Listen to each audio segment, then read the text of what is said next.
Snow Rock product report here, and something I've been working on to adding this little bit of value to my clients with these clasps. These right here are the Snow Rock, hold on a second, the pre-made clasps. If anybody's interested in these are great. They're made from the Acrytone material, and I've been using these for certain cases. I got a preliminary partial here. You can see bilateral distal extension, which is perfect for a flexi. However, the client doesn't want to really pay for flexi, but they'll pay for some sort of clasping. So I have chosen the Snow Rock Acrytone clasp. It's pretty much a no-brainer. I've used some other products in the past, and I wasn't real, whatever works for you. I've used some of the products like It's So Clear and stuff like that. I just didn't. To me, it seemed kind of hard for me to work with, and being that I've done flexis before, and this is pretty much the shape that you would make a flexi clasp out of a tang and everything. You guys have seen my video about cutting one down into everything, but usually we don't have time for that, and these are pretty dang clear. That's what I like about these Acrytone clasps. They're pretty clear. They come in pink, but these are fairly clear. I mean, they're actually very clear. I've done a couple cases. You guys have seen them. I've done it with microwave, which I will do with the Snow Rock base with this. To microwave this to show you there's no distortion, anything in the clasp. But today, I'm going to show you how I go about adapting these clasps to the model. It's a little different than, let me grab a drink of Monster here. It's a little different than what I've done before as far as It's So Clear and other ones, and it's what I would characterize as very similar to bending and heating a clasp when you've already done a flexible partial. The material is very similar, except this one has moisture in it, and you got to be careful that you don't overheat it. So if you get it too hot too quick, sometimes it'll bubble up. So I'll explain kind of what I got going here. I got a wet paper towel. I'll explain later. I got a embossing gun. Now some of them they recommend a heat gun, but I believe the heat gun gets a little too hot too quick. This gradually heats it up. I think it's a better option. Still does the same job. I use this every day, so including with my wax ups and everything. And I have a little Harbor Freight special, $5 if you're interested. I mean, versus the other ones, I like it. It's got a safety switch on it. Hit it. It automatically locks, so you're not sitting here worrying about if the bench is going to catch on fire if you send it down. So they do have the air torch option, which I do have the S100 over here, but I don't really feel you need to go that far. I mean, you can if you want to. You just got to be careful. Because that torch gets it very hot. Even though it blows air, this is very sensitive to that. So how I go about doing this is, as you can see, I got kind of a line cut there where I need the clasp to go. Okay, most of this one's already been pre-cut, but I will show you how they come. Yeah, there's one. See how they come? They're pretty standard. I would say that would be more for like an anterior or something. But they give you room here so you can kind of cut this out. And this is what I figured out the best way to adapt these cases. Most people will try to leave it like this and try to adapt it around it. And you can see how far it has to go around and bend out of the way of that too. So what I figured out is you kind of cut it up here and kind of eyeball it, Let me get it up here so you can see a little bit better. You can kind of eyeball it. If anybody knows the burn on my hand, it's pretty bad. I had it in the tank. I fishing after it too. It's pretty dang stupid, but that's just life. It happens. I would leave these a little bit above the contour height there. See how I kind of V'd it out a little bit more to allow these wings of these clasps to adapt in here a little bit better. So you can actually get it a little tighter to tissue, because if you look at this one, I mean, look how far you have to bend and heat those to go that far. I mean, it doesn't really make any sense. Plus, you got to push the wings out of the way. So basically, the wings of the clasp are basically out of the way. Here, the long axis of the tooth is touching and everything, and you just heat it up and wrap it around it. It's a lot easier. It's everything, like I said, everything's out of the way. I wouldn't go too far, just to make it to where you got something. Make sure maybe it's above a little bit of height of contour there. Don't go below it because you can't add it. So as you can see, it's a little bit above coming from here and here. You can always trim that back, but at least the wings are angled in a way I've cut them to where it's pretty proficient to do that. So how I go about it is, don't wet the model or anything. I wouldn't even heat it up or anything. You can. Actually, I'm going to. Maybe a little bit just to... It's pretty ice cold, so I don't think it's going to hurt anything. You just kind of heat it up. But how I do it is like this. You know, I'm pretty crazy. I already got a burn. I'm sitting there trying to do it again.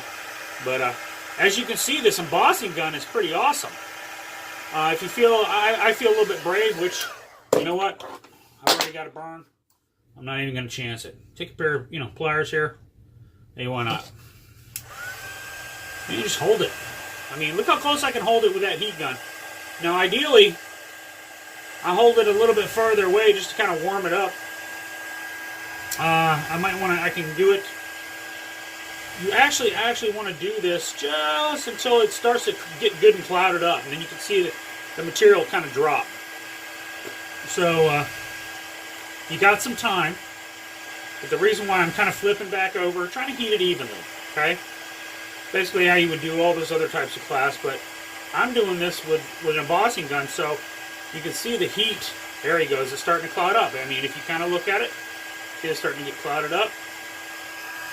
Yeah, there it is. It's getting there. But this embossing gun allows you to have more control over it instead of getting not so hot so fast. So, and you can see it. It's getting pretty good there. Now it's starting to drop there, and I don't want to heat it anymore. You can see how it's really starting to move, and it's not really that hot. So what we do is get that in position. You can kind of see it there. I mean, it's there. Kind of get the form. See, this is what I'm doing. I'm just getting the form right now. Okay, I got that on there. This wet paper towel. I mean, it's really not that hot. Really, I mean, you could use your finger even. But obviously, we got some sort of a form there. See it kind of locking into place now. Okay, so now I've got a form here. So now I'll hit it with a blazer, try to do some additions here. I want to get this done. So there it goes, it's clouding up. I'm just barely wicking it. Barely hitting it. There it goes, it's starting to heat up. There it goes. You just got to be careful with it. And it's a stage process. There you go, you kind of push it up against it. There it is. Now it's moving. You can kind of move the clasp with your other finger over here. It's really not that hot. This clasp really absorbs, and plus I got asbestos fingers, that don't help. But if you need to set it, just take this wet paper towel and hold it there. Boom. To set the position. It's not really that warm. Maybe it's 150 degrees when you touch it. For some reason, these clasps absorb heat very well. I don't know why, but you know, you can roll the towel here with your finger to get a nice adaptation. Okay. You know what, my friend? Those are adapted. See it? Here. Okay, we got the wings of the clasp. It's not perfect, but guess what, ladies and gentlemen? Well, let me move this. You can see, by me setting it with this on the final burn, I didn't get any bubbles in there. It's all just nice and copacetic. I got a little bit of the model flake in there, but yeah, look at it, it's already gone. So it's clear, and we didn't bubble up. See, it's got the ridge form. You can even see my fingerprints in there a little bit. That'll come out during polishing, though. I've moved this part here on the final burn. You move that part back in there on the tissue. Okay, we got it all in position. Now later on, after you guys get it all out of the models and something, I'm going to show you how to, I always do a final adaptation. I got one on the model here.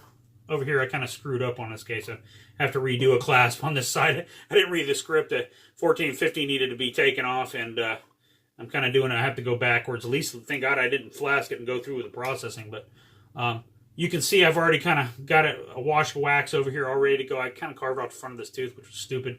But that's why I'm doing it on the duplicate, of course. But after it's all said and done, hold on a second. I'm sorry, I don't got much feeling in this hand. But as far as when it's all said and done, I mean, you can look how good that adaptation is, guys. People say this is a pretty complicated class to work with. I beg to differ that. When this is all said and done, you see you can trim off the little excesses down to where you want. There it is, right there. You know, you can play around with it. If you don't feel that it's good right here, see that tip there? I'm going to hit it again. Watch this. Just till it clouds up, you're able to move it. See, watch this. See, I know I want it over in here, so I'm going to push that in there. See, it's not hot. I just roll it there. If you want to set it a little bit there, so make sure it doesn't move after you've heated it. You know, once you got it in position, you don't want to sit there and redo it. And that's a tip for flexies, too. If you ever do them and you bend them, always take that heated paper towel and Try to move them in there a little bit. I mean, you can even do it like this. See, it's still not in position I want. Look how many times I'm heating this area, guys, and it's not even doing a whole lot. See, it's clouding up. I'll just bend that clasp in a little bit. Look at that. Look at that. Look, just enough to get it in there, guys. Look. I mean, I could trim that up, but at least the clasp is going in that direction. Look, I'll heat it up again. Look. You know, you just push it back. You know, if you feel it's a little bit too much, and I'm still pretty much in there, but maybe I just needed to move it just that much, you know? Like I said, the material is very versatile. Now, like in this part, you can see that the clasp needs there's a little hump here, so I've already got the position I want, so I'm just going to just bump it. Look, made a little hump in it. It's a little warm, but it ain't going to burn you crazy. If you want to set it, just hold the wet paper towel right there. Takes all the heat out of it, sets it. See? Look at it, set. Yeah, that's set. Now, I'm going to show the final thing here. Now, all you do is just wax it up. Let me get it to the clasp here. I'll talk as I go here. Now, I'm just trimming it up now, right where I want it. You know, I don't want to show the trim job here. It should take a second here just to do this. Let me get it on there, see where I need to go with it. Yep, take all that off.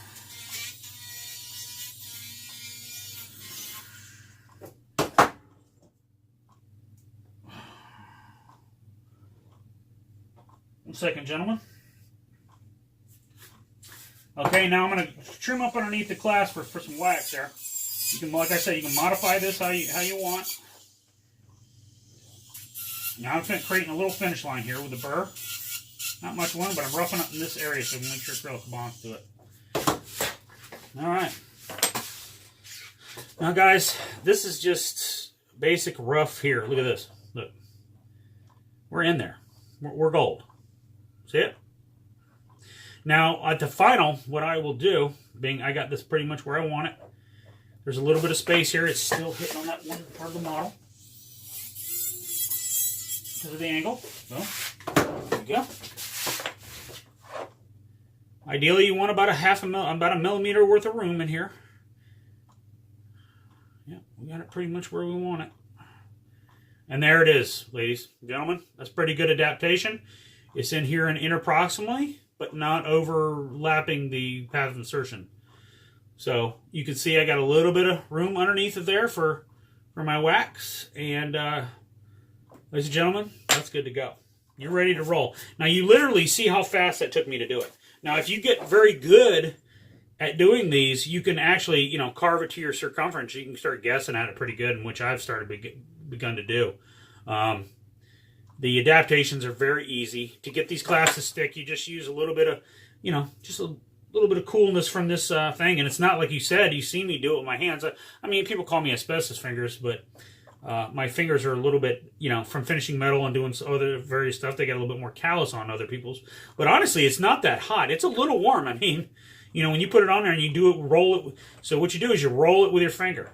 You roll it with your finger there, and you should get a pretty, you know, roll it up in here right along the contour there, and roll it right in there. That's it. Because you've already kind of cut it off. So guess what? The clasp is going to go in a lot easier in there. And that was, I think, a big problem with most people, what they were doing. Or you got option 2. You can kind of lay it on here and do your fine tuning if you want. Maybe tack it with some wax here. And then go on here with a Sharpie and fine tune it and see which areas you need to take off. However you want to trim it or do it. I do it in the finishing, so it's not that big of a deal. But you can take a Sharpie, you know, a little fine point Sharpie, and just mark the areas that you want to relieve or take off, you know. Fine tune it right in here and in there. But other than that, I think we're pretty much good to go. Now, I got to create another type of a finish line here, right down in here. You know, let me do it. I'll show it to you.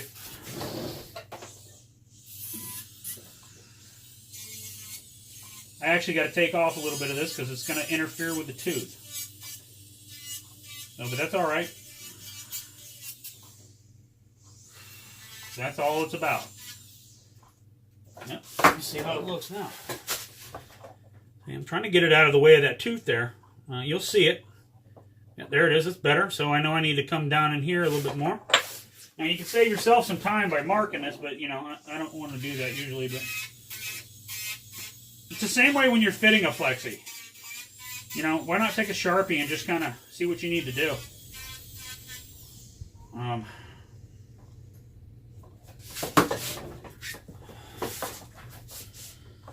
we go. There you go, people. There we go. Tooth's probably not going to get in the way. At least it's going to be down in here. I can always trim that back even a little bit more. And what you're doing is extending the tang even a little bit further. You're just adjusting it and making it to what you need.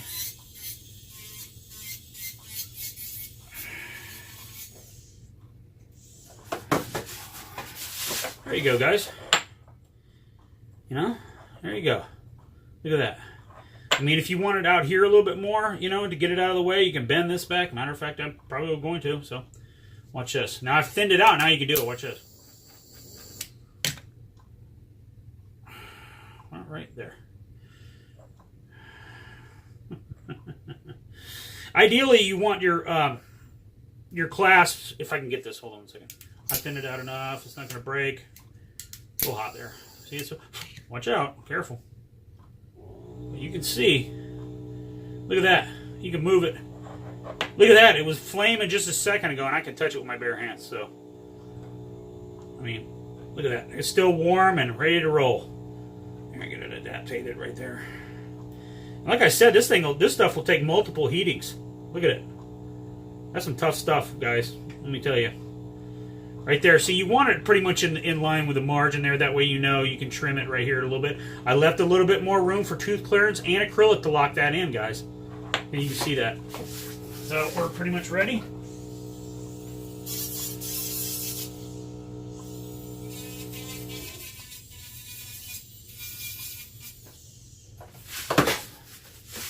Yeah, don't worry. This is going to be buried anyways. So look at that, guys. And now we're talking here. I can thin that out even a little bit more. Hold on. I'm kind of eyeballing this as we go on the fly. Now, as you can see that tang, guys, I wouldn't make it any thinner than that. That's probably about 2 millimeters. You know, it gets to a point, you know, I've thinned it out this way and this way. It gets to a point I can already tell just from experience that that's getting there. You know, there we go. Put it right there. Add some wax up underneath of it.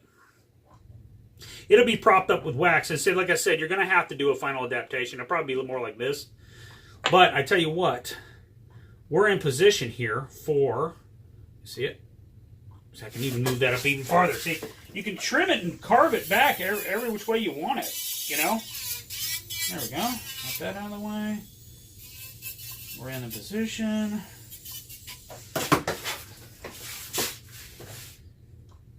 Go. Bam. There it is. Right there. I can felt it go right back into that retentive area there. And look at it. You ready to put a tooth here? You know, you can even bend it back this way a little bit, but I wouldn't go too crazy with it. Just make sure you got it in retentive area. Maybe a little bit underneath of there, just to be careful. But like I said, be careful with this retentive area. That's about, like I said, that's about as thin as I'm going to go with it. Because that's your whole key. You know, ideally you want it in line with the vestibule so it's out of the way with the tooth. I did it to wrap it around enough to where I had it to where I could play with it. See it? I knew I was going to probably have to move it downward, but yeah, that'll work. We're ready to go. So if you know, all you have to do is just maybe add a little wax. Like I said, it'll prop up a little bit. That's fine because you're always going to remember. You can always do a little bit of a final adaptation after it's finished. And look at it this way, guys. You got this embossing gun here. You seen what I did. You just hold it up there. Just push it down there. Re-smash it down on the model. And what I would do is your final, just in case. So the problem with most of these, the reason why most technicians got rid of these and they didn't like them, I don't know why they did that, because they don't really know what they're missing. Because if you do flexibles a lot or understand, the problem is most technicians don't understand why these weren't as tight as they probably needed to be for them at the beginning. Adaptative clasps are always never going to be as tight as you want. So how do you compensate for that? Okay, after you fitted it to the model, see, I'm going to do, this is going to be my fitting model afterwards. This is going to be just my my working model that I've already got one. As you can see, guys, I've already got that one over there on that side coming there. But after this point here, right here in the middle third of the tooth, right there where the undercut is, I am going to scrape. down there where the CJ is, you know, right out to the middle third. And I've spoke about this when you process flexis. With this stuff, you're going to have to give it a good scrape. See it? There. That's it. Now, when you go to melt these and you get them fitted in there, there's going to be a little bit of space. You just heat it up, boom, right into the, there. And if you want to verify the fit, re-pour your duplicate, and boom, that thing will just snap right on there. The reason why these get loose for some lab technicians is because they don't over-relieve the undercut, you know, like you do in regular conventional parcels. Because these are, remember, these are working independent of each other, you know. And there's not a lot of flex to these, but they have to be set in the position to where there would be maximum engagement, and actually use these. Because if it's just sitting right over here on the tooth, it's just going to slide down, and it'll hold it, but it won't be real retentive. But if you get this to engage up under the undercut and you pull it, you actually use the actual flex property. And that's, like I said, that's why a lot of partials, and it's where you need to be adjusted. In the retentive area, I don't need to adjust and tighten it in here, because we want to clear that out so, you know, the partial could be in there. And that was, you know, pretty much flexible partials 101. This is a mobile in here, and this is your retentive. And the most here for friction here, you would get it out here to the middle third of the tooth. So we got friction and retention. So that's why most of these, a lot of people didn't like them, but I love them. So it's the same thing with hybrids, guys, even when you do it in CAD or whatever. These type of, when you have independent clasps from each other, you have to have double the retention which you would need for support. Like I said, it's just, if it's laying there physically dynamic, that's all it is because it's actually going to flex more. Why? Because it's separate, it's individual. It's not one unit. So bear that in mind when you do these cases. But overall, like I said, double the retentive thing here. If you got an 03 undercut, make it 06. Get it really retentive in there and use the flexibility of these clasps, what they're meant for, okay? So, this is Brian Johnson signing off with this little Snow Rock technical tip and actually how to use these pre-made clasps to your advantage. Especially preliminary partials, it's fantastic. This is in the aesthetic zone. There's plenty of room up underneath of here. We're over 5 millimeters, so you are good to go as far as this. I wouldn't do anything under there. If you don't have enough room, about a 0.5 millimeter on either side over the top of these to embed this clasp here, I would be very wary to do it. I mean, you can even use it on regular partials too, so don't limit yourself to that. But just be careful of your room and how you employ the undercut of this model. See, it's just how you do it, not, you know what to do, it's just how you do it. So you see how easy it is adaptation. There's really no excuse not to use it for such a wonderful product such as this. And you see how simple I made it look, and you can too with a couple simple tools.